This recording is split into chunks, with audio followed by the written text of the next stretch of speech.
Wir hatten eine Frau von Nachbardorf in unserem Zimmer. Und die hat uns immer Mut gemacht. Wir fahren morgen nach Hause, wir fahren morgen was Hause. 5 Jahre, fast 5 Jahre hat es gedauert mit mir.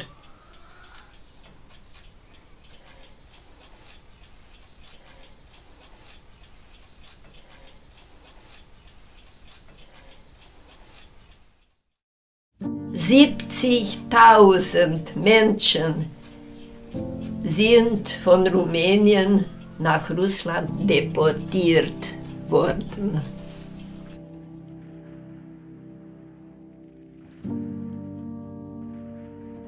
Frauen hatten Kinder nur 1 Jahr und so gehabt und mussten sie lassen bei den Eltern und mussten nach Russland ziehen.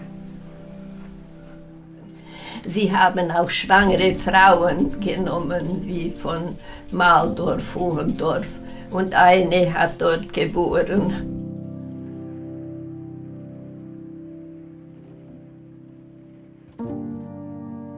Und in Viehwaggons hat man uns. In der Mitte stand ein runder Ofen und dann waren so Hausbrettern.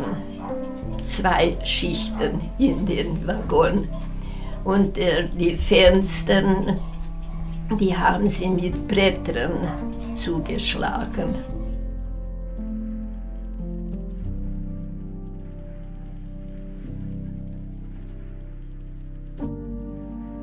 Dann hatten wir uns Feier gemacht und gewärmt und mussten baden, zur Erlösung mussten ziehen. Dann kamen wir in einen Club. Wieder wie die Fische, so gesessen, eins neben das andere gelehnt und geschlafen, wem es zu schlafen kam. Unten auf dem Boden hatten wir ein wenig Heu oder sowas und dort mussten wir schlafen.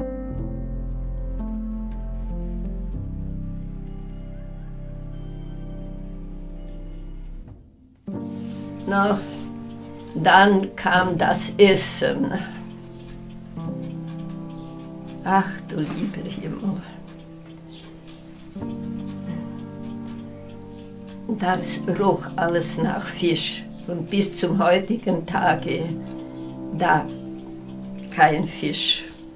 Nein, mag ich nicht. Auch dort in Russland habe ich nicht gegessen. Nein. Gehungert habe ich. An wie viele Menschen sind ja gestorben, weil das Essen nicht war.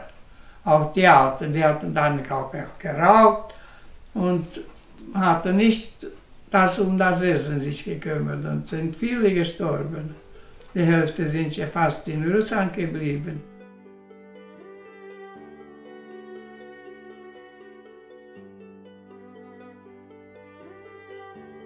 Wir werden zur Arbeit gezogen.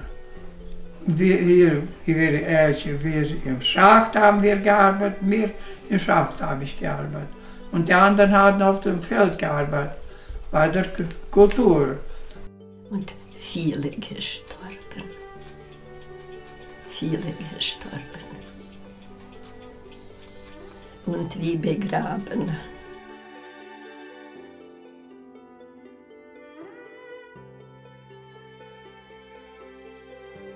Die Erde war ja gefroren im Winter und mit Schnee bedeckt und mit dieser Erde.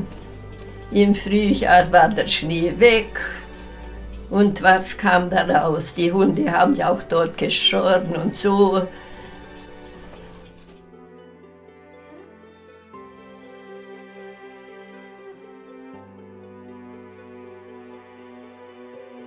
Anderthalb Jahre, kann ich sagen, wussten wir nichts von zu Hause und hier von zu Hause die nichts von uns. Zuerst nicht, nur später hatten wir dann noch erlaubt bekommen und dass wir schreiben konnten, nach Hause. Und wir bekamen eine Postkarte, auf die haben wir so klein geschrieben, dass das schwer auch leserlich war. Wir wollten alles schreiben, nichts Falsches. Nein, nein, nein. Dann haben ja unsere Eltern kein Schreiben bekommen.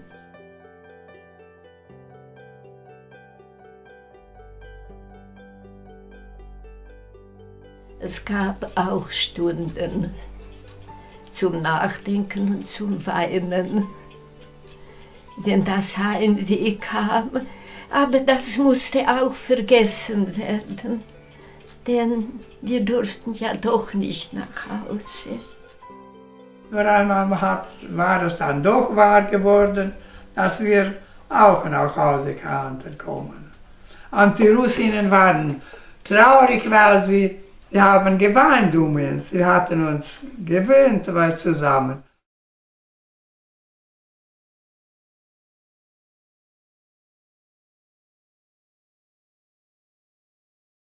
Nein, nein, das kann ich nicht sagen, dass sie uns misshandelt haben oder wie viele hier gedacht haben, man hätte uns missbraucht. Nein, das in unserem Lager nicht.